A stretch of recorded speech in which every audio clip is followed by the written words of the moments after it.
ব্রাত্য এবং মুখ্যমন্ত্রী এনাদের ছাড়া কেসই হবে না, এইটা বলা কেন, সেই জন্যই কিন্তু উনি বলছেন এই কথা যে আমাকে জেলে পাঠান। কেন ওখানে বলা হয়েছে যে এরকম করে যারা এই ক্যাবিনেটের লোকদের জিজ্ঞাসাবাদ করা হোক, এমনকি গ্রেপ্তার করে জিজ্ঞাসাবাদ করা হোক, তাহলে ওনাকে গ্রেপ্তার করতে হবে। উনি এটা তো মানে এইরকম একটা অর্ডার, এইটার থেকে ওনার কোনো মুক্তি নাই। কোর্ট মনিটর ইনভেস্টিগেশন এটা হবে, মানে এই সিট বানাতে হবে কোর্ট, সেখানে প্রধানমন্ত্রীরও কোনো অধিকার নাই টু ইন্টারফেয়ার। অতএব এখানে যদি সিবিআই নিজেরা সাকাম না করে তাহলে মুখ্যমন্ত্রী এবং এই শিক্ষামন্ত্রী, কেন অন্য হয়তো কিছুই বলেনি হয়তো, মানে ওর অন্য যারা সেদিন বসেছিল তারা বসেছিল, আবার এও হতে পারে একজন হয়তো একটু বলেছে এরকম করলে হয়, এরকম করলে আপনার ভালো করেছেন অমুক, তো সে আবার আসামি হয়ে যাবে। মানে হ্যাঁ, কিন্তু সেই জন্য সবাই হয় না, কিন্তু according to the hour constitution এটা কালেকটিভ রেসপন্সিবিলিটি, মানে যা কিছু ডিসিশন হবে হচ্ছে মানে সেটা কিন্তু কালেকটিভ হবে, আমি ওর মধ্যে নাই। ওই অনুপ্রাণের মধ্যে নাই, অনুপ্রাণ আমার নিজের। অতএব বলে না স্যার ওটা লেখা যাবে না, ওনারটা লিখতে হবে। তো সবাই মুখ্যমন্ত্রীর প্রস্তাবেই কিন্তু অন্য সবাই মন্ত্রী হয়েছে, তার মেইন তার দায়িত্ব তার, তাহলে সেখানে যে সিদ্ধান্ত নেওয়া হলো সেই সিদ্ধান্ত যদি বেআইনি সিদ্ধান্ত হয় তাহলে প্রধানত দায়ী কে হবে? মুখ্যমন্ত্রী হবে। অতএব ওনার আর তাহলে এইটা করে উনি তো নিজেই নিজের পায়ে কুড়োল মারলেন। মানে এই ক্যাবিনেটটা করাটাই, আমি যখন এই ক্যাবিনেটটা হয়েছিল আমার এখনো কাগজ রয়েছে যে এ কি কাজ করলো মমতা, এই ক্যাবিনেট করলো কেন? চুপচাপ করে থাকতে পারতো যে তোমরা যা করো তাই, ওই এসএসসি বুঝে বেড়াক। তো এখানে না করে একেবারে সিল দিয়ে দিল যে আমরা এই অন্যায়টা আমরা সমর্থন করলাম।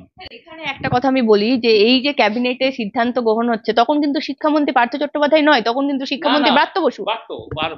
এইখানে বলছি আরেকটা কথা বলি, এটা তখন এইখানে পার্থ নেই, এখানে হচ্ছে এই পার্টটা কিন্তু, আগের পার্টটা কিন্তু পার্থ, মানে পুরো এই যে প্যানেল, এই সিদ্ধান্তের পুরোপুরি পার্থর সাথে কোনো সম্পর্ক নাই ব্রাত্য। কিন্তু ব্রাত্য বলে ফেলেছিল কি একদিন এই এই কি বলে একটা মিডিয়াতেই, যে উনি যা বলেন তাই তাই ফাইনাল, উনি যা বলেন মুখ্যমন্ত্রী যা বলেন তাই করব। মুখ্যমন্ত্রী তো এই পুরো রায়টাকে তিনি বলছেন বেআইনি। এইবার হচ্ছে মুখ্যমন্ত্রীর কথা, প্রথম হচ্ছে মুখ্যমন্ত্রী বেআইনি করার মালিকটাকে, এটা সুপ্রিম কোর্টের অর্ডারে এই এই রায় বেরিয়েছে। উনি বেআইনি কথাটা উনি বেআইনি বলছেন। আর আমি বলবো কি, ওনার এমনি উনি কথাবার্তা একটু লুজ বলেন, মানে এর থেকে এটা, এখান থেকে এটা, এখান থেকে এটা, আর এইটা যেভাবে বলে ফেলেছে উনি, এটা একেবারে আমি বলবো কি নিজের পায়ে নিজে কুড়ুল মারলেন মুখ্যমন্ত্রী। কেননা আপনি কি করতে হয় যখন কোনো কেস হয়, আমার ফরে যায় নাই, আচ্ছা যদি ফরে যেত তাহলে আপনি বলতেন খুব ভালো হয়েছে না, তাহলে তো আপনি তো রাজনীতির মধ্যে নিয়ে ফেললেন, তাহলে তো আমাদের, আপনি তো কনস্টিটিউশনই মানছেন না, তাহলে no, you are denying the constitution. আমি বলবো যে আপনি সংবিধান মানছেন না, আপনি সংবিধান মানছেন না। নো, এটা এই কথাটা বলা খুবই অবান্তর কথাবার্তা, এবং এই কথাটাও একটা অপরাধ। আমি একদম অ্যাজ এ ভেটারান, সিবিআই মামলা হওয়া উচিত, মানে ক্রিমিনাল কেস হওয়া উচিত, তাই তো? এখানে না, তাহলে তো আরো আপনি অন্যায় কাজ করলেন। এইবার তাহলে আপনার কি করলেন যে আমাদের এই সংবিধানের যে পিলার, সেই সংবিধানের পিলারের একবারে এখন আমরা যে অবস্থা এখন ভারতবর্ষে আছি, এমনকি লেজিসলেটরেরও নিচে চলে গেছে। আমরা আমাদের সব কিছু, আমাদের জীবনের মানে যা কিছু বিচার পাওয়া, যা কিছু আমাদের কোনো সত্যের মধ্যে থাকা, সেটি হচ্ছে জুডিশিয়ারি। তো আপনি যদি জুডিশিয়ারিকে এই ধরনের কথা বলেন তাহলে সেটা খুব অন্যায়, অবান্তর অন্যায়, এবং এর বিরুদ্ধে কেস হওয়া দরকার। একদিকে যেমন রাজ্যে 26,000 চাকরিবিদ যারা করছিলেন তাদের যেমন চাকরি গেল, 8 বছর ধরে, দীর্ঘ 8 বছর ধরে যারা চাকরি করছিলেন তাদের চাকরি গেল। অপরদিকে দেখা যাচ্ছে কালীঘাটের কাকুর ভয়েস টেস্ট নিয়ে আজকে ইজলাসে রিপোর্ট পেশ করতে চলেছে সিবিআই। আমার সঙ্গে রয়েছেন প্রাক্তন সিবিআই কর্তা উপেন বিশ্বাস, কথা বলবো। স্যার, দুটোই গুরুত্বপূর্ণ বিষয়। একদিকে 26,000-এর ভবিষ্যৎ, অপরদিকে দেখা যাচ্ছে কালীঘাটের কাকুর ভয়েস। কি বলবেন? See, number one, let us come down to the যে অনারেবল হাইকোর্টের যে যে অর্ডার তো না, অর্ডার জাজমেন্ট, সেটা যে বিচার হয়েছে সেটা যেটা হয়েছে আমি বলবো এটা ঐতিহাসিক।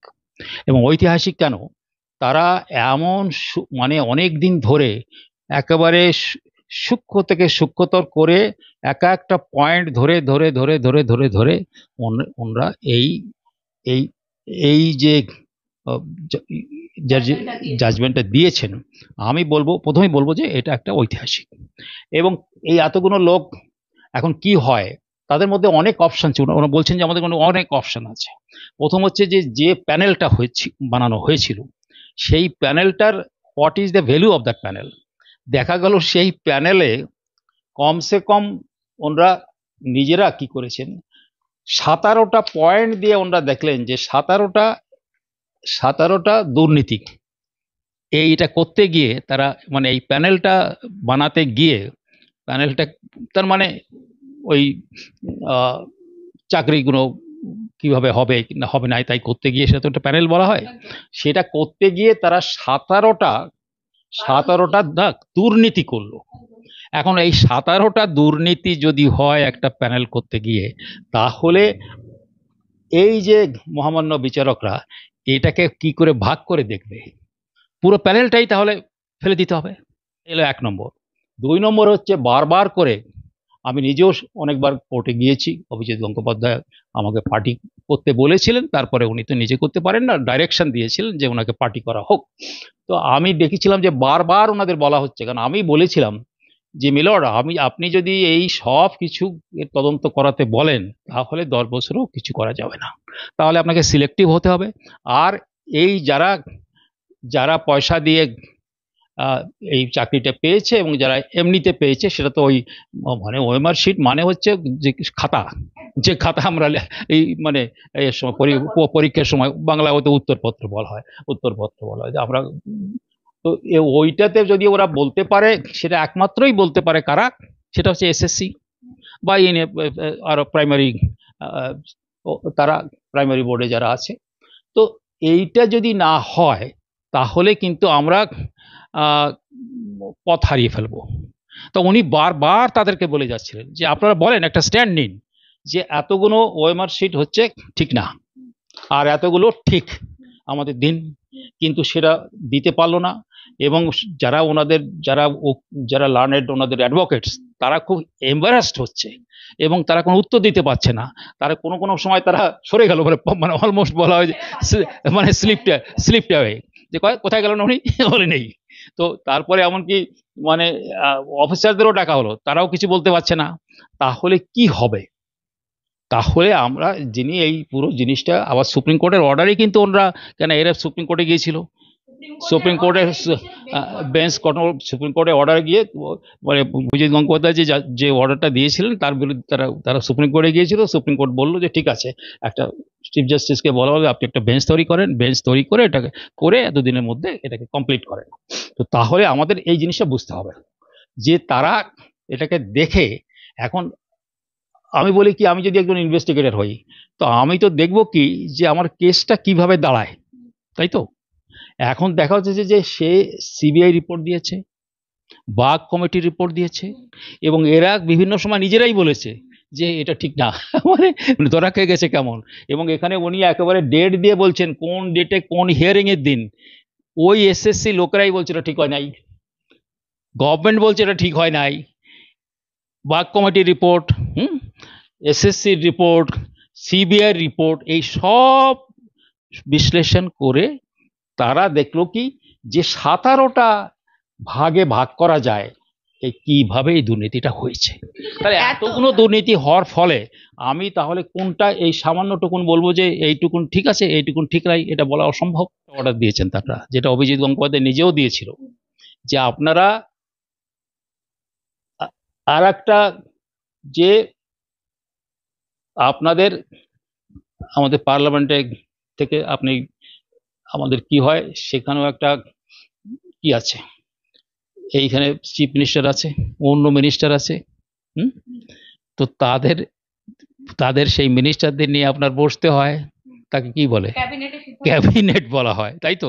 সেই ক্যাবিনেটের চেয়ারম্যানকে মুখ্যমন্ত্রী। তাই এইটা বলা কেন, সেই জন্যই কিন্তু উনি বলছেন এই কথা যে আমাকে জেলে পাঠান। কেন ওখানে বলা হয়েছে যে এরকম করে যারা এই ক্যাবিনেটের লোকদের জিজ্ঞাসাবাদ করা হোক, এমনকি গ্রেপ্তার করে জিজ্ঞাসাবাদ করা হোক। তাহলে ওনাকে গ্রেপ্তার করতে হবে, উনি শুধু না, আরো আরো আরো লোকও হতে পারে। একদম বলে দেওয়া হয়েছে, দুবার দুবার বলা হয়েছে, ব্যাখ্যা করে বলা হয়েছে, তারপরে একদম মানে অর্ডার দিয়ে বলা হয়েছে যে এদেরকে নাম করে না, এদেরকে যারা ক্যাবিনেটে আছে তারা এই যে যে এসএসসি যে প্রস্তাব দিল, এই প্রস্তাবটাই হচ্ছে অন্যায়, প্রস্তাবটাই হচ্ছে ইলিগাল। সেই ইলিগাল জিনিসটাকে তারা সমর্থন করলো। এটা প্রথম কিন্তু এসএসসি যাবে। যখন কোনো ক্যাবিনেট হয় কিভাবে হয়, এবার আমি এইভাবে বলি যে এসএসসি প্রস্তাব করেছে যে আমরা এটা করতে চাই, এতগুলো লোককে চাকরি দিতে চাই, যদিও তারা অন্যায় কাজ করেছে কিন্তু তাদেরকে আবার আবার চাকরি দিতে হবে। তো তারা কোথায় যাবে? ওই যে এসএসসির যে ডিপার্টমেন্ট, সেই ডিপার্টমেন্ট এই ক্ষেত্রে কোনটা? এডুকেশন। হ্যাঁ, তাহলে সেখানে যাবে শিক্ষা বিভাগে। তো শিক্ষা বিভাগের যে মন্ত্রী তার কাছে যাবে। মন্ত্রী তখন কি করবে? তার অফিসার ডাকবে যে এইটা তোরা প্রস্তাব দিয়েছে এক্স, আমি এক্স বলছি, এসএসসি এখানে প্রস্তাব দিয়েছে, আপনারা দেখুন, এটা চেকটা করে টরে তখন দি মিনিস্টার বললো তাহলে আমরা এটাকে ক্যাবিনেট মুভ করব। ক্যাবিনেট মুভ করার আগে আবার কি করতে হয়, যে কোনো প্রস্তাব ক্যাবিনেটে যাবে তার আগে লয়ের ডিপার্টমেন্টের কাছে দেখাতে হয়। তারপরে যদি দেখা যায় যে আর একটা ডিপার্টমেন্টও এর সঙ্গে কানেক্টেড হতে পারে, কোনো এসসি এসটি ডিপার্টমেন্ট সাধারণত হয়েই যায়, কেননা কোনো রিজার্ভেশন ব্যাপার আছে, তো সেখানে দেওয়া হলো, তারপরে হয়তো আর একটা জায়গায় দেওয়া হলো। এইবারে করতে করতে গিয়ে সেই কাগজটা তারপরে যাবে মুখ্যমন্ত্রীর কাছে। হ্যাঁ, মুখ্যমন্ত্রী যদি বলে হ্যাঁ এটা ক্যাবিনেটে নিয়ে আসো, তাহলে আবার কাগজ ফিরে আসলো সেই, না ক্যাবিনেটে না, মন্ত্রীর কাছে, মানে ওই ঘুরে নিয়ে আসলো আর কি, মানে ওখান থেকে ক্লিয়ারেন্স নিয়ে আসলো। এইবারে করে সে পুরোপুরি কাগজটা বানিয়ে, মানে ক্যাবিনেটের পেপার বানিয়ে, তখন ক্যাবিনেটের যে ক্যাবিনেট সেক্রেটারি কে, চিফ সেক্রেটারি হচ্ছে ক্যাবিনেট সেক্রেটারি, তিনি হচ্ছে যখনই কোনো কাগজ দেবে তার কাছে দেওয়া হবে, তিনি এটা দেখলেন, তিনি একটু কাটা সেটা করতে পারেন, কিন্তু সেটা কোনো মানে ইয়ে না, মানে সে কোনো অপিনিয়ন দেবে না, কিন্তু সেটাকে সে সাজাবে। এইবারে তারপরে যখন ক্যাবিনেট বসলো, সেই ক্যাবিনেটে বসে যে এইটা প্রস্তাব করা হয়েছে, তখন ক্যাবিনেট সেটা পাশ করলো। তাহলে সেখানেও কিন্তু প্রিসাইডিং অফিসার কে, তিনি মুখ্যমন্ত্রী, এবং এই মুখ্যমন্ত্রীর প্রস্তাবেই কিন্তু অন্য সবাই মন্ত্রী হয়েছে, তাহলে মেইন তার দায়িত্ব তার। তাহলে সেখানে যে সিদ্ধান্ত নেওয়া হলো, সেই সিদ্ধান্ত যদি বেআইনি সিদ্ধান্ত হয়, তাহলে প্রধানত দায়ী কে হবে? মুখ্যমন্ত্রী হবে। কি মুখ্যমন্ত্রী নিজের, হ্যাঁ হ্যাঁ, যে কোনো একটা ছোটখাটো একটা অ্যাডভার্টাইজমেন্ট করতে গেলেও অনুপ্রেরণা। আমি ওটাকে এইটা একটা মজার কথা বলি, আমি তো 10 বছর ছিলাম, আমি 10 বছর তো একটা বড় কর্পোরেশন, সবচেয়ে বড় কর্পোরেশনের তার চেয়ারম্যান ছিলাম। তো বিভিন্ন ক্ষেত্রে আমার বিভিন্ন স্কিম করতে হয়, তাকে অ্যাডভার্টাইজমেন্ট করা দরকার। তারপরে আমি বলবো না, পৃথিবী বিখ্যাত একজন যিনি এই বিউটি কেয়ারের ইন্ডিয়ার মধ্যে, তিনি বলেন আমার সঙ্গে তিনি প্রেস কনফারেন্স করবেন। তখন আমার অফিসাররা বললো স্যার ওটা তো অ্যাডভার্টাইজমেন্ট করতে হয়, কিন্তু উপরে লিখতে হবে অনুপ্রেরণা। আমি বললাম দরকার নেই, আমি ওর মধ্যে নাই, ওই অনুপ্রেরণার মধ্যে নাই, অনুপ্রেরণা আমার নিজের। অতএব বলে না স্যার ওটা লেখা যাবে না, ওনারটা লিখতে হবে।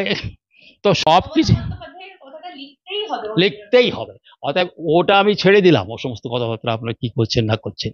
এখানে তো আপনি একেবারে মানে ব্ল্যাক অ্যান্ড হোয়াইট কাগজে আপনি এখানে আপনার সিগনেচার রেখে গেলেন, যেটা অন্যায়, যেটা ইলিগাল। যে সুবর্ণের যে ব্যাপারটা হয়েছে, সেখানে ব্রাত্য এবং মুখ্যমন্ত্রী এনাদের ছাড়া কেসই হবে না, এনাদের নিয়েই হচ্ছে তদন্ত করতে হবে, এনাদেরকে অ্যারেস্ট করতে হবে। মানে ওরা যিনি যেটা অর্ডার দিয়েছেন করে, মানে কাস্টোডিয়াল মানে ইন্টারোগেশন, যে তাকে আগে তো তাকে গ্রেপ্তার করতে হবে, গ্রেপ্তার করার পরে তারপরে জিজ্ঞেস করতে হবে। আচ্ছা এইবার একটু হয় অ্যারেস্ট করে কাস্টোডিয়াল ইন্টারোগেশন বলা হয়, যেটা মানে গ্রেপ্তার করে তাকে জিজ্ঞাসাবাদ করা কেন হয়, এর সঙ্গে তফাৎ কি? এমনি যখন আমি গ্রেপ্তার করলাম না, এমনি জিজ্ঞেস করলাম আপনি এটা করেছেন, সেখানেও তো একই কথা আমাকে জিজ্ঞেস করতে হয়। কিন্তু ওই যখনই তাকে গ্রেফতার করা হলো, তার একটা কি তার লিবার্টি কমে গেল, তাই তো? সে একটা বিশেষ ঘরের মধ্যে থাকলো, তখনও ঘরের মধ্যেই হবে, কিন্তু তাহলে কি হচ্ছে, সে তো অ্যারেস্ট হয় নাই, প্রভাবটা আর কিছু ঘটাতে পারছে না। আর একটা কথা আছে, তাকে যখন আমি যেভাবে প্রশ্ন করব আর সাধারণভাবে যখন আমি স্টেটমেন্ট নেব, সে তো অন্যরকম প্রশ্ন হবে। আমি দেখবো তার বডি ল্যাঙ্গুয়েজ কিরকম হচ্ছে, হ্যাঁ। এবং অনেক সময় কি হয় আমরা দেখেছি, ইনসিডেন্টালি, নিজের কথা বলা ঠিক না, কিন্তু প্রায় 30-40 বছর আগে আমি একটা সায়েন্টিফিক ইন্টারোগেশন বলে একটা কোর্স ইন্ট্রোডিউস করেছিলাম যখন আমি সিডিটিএস এর প্রিন্সিপাল ছিলাম, central detective training school, government of ইন্ডিয়ার। আমি যখন প্রিন্সিপাল ছিলাম তখন আমি একটা কোর্স ইন্ট্রোডিউস করেছিলাম, সেখানে তার নাম হচ্ছে সায়েন্টিফিক ইন্টারোগেশন। এখনো চলছে, এখনো ফরেন্সিক বিল্ডিং এ, সায়েন্স বিল্ডিং এ আপনারা যান, সেই কোর্স কিন্তু এখনো চলছে। তো কি হয়, এই যে ধরুন আপনার সঙ্গে আমি কথা বলছি, আপনাকে এমনি কথা জিজ্ঞেস করলাম কেমন আছেন, এখানে কিন্তু আপনার কোনো ভয়ের কিছু কারণ নাই, আপনারা বলতে পারেন ভালো আছি কে মন্দ আছি। আচ্ছা আপনি কি ওই সল্ট লেকে আজকে গিয়েছিলেন, এটাও সত্যি কথা, আপনার কিছু বলার কোনো অসুবিধা নেই, হ্যাঁ গিয়েছিলাম। এইবার আমি যখন বলছি যে সল্ট লেকে গিয়ে আপনি কি ওই ভদ্রলোকের সঙ্গে কি এই কাজটা করেছেন, যেই এই কথাটা আরম্ভ করেছি, তখনই আপনার ফেসিয়াল চেঞ্জ হচ্ছে, ফেসিয়াল চেঞ্জ হচ্ছে, এবং আপনার চোখের ভ্রুগুলো অন্যভাবে ফেলছেন আপনি, হ্যাঁ, চোখে, চোখে, কপালে, স্কিনে, দাঁতে, অনেক রকমের বডি ল্যাঙ্গুয়েজ আপনি বলে দিচ্ছেন। এটা সম্ভবপর না যখন আমরা সাধারণভাবে কাউকে মানে জিজ্ঞেস করি যে আপনি এই কেসটাতে আপনি কখনো দেখেছিলেন কিনা, জেনেছিলেন কিনা, সেই জন্যে অ্যারেস্ট করে নিয়ে তাকে জিজ্ঞাসাবাদ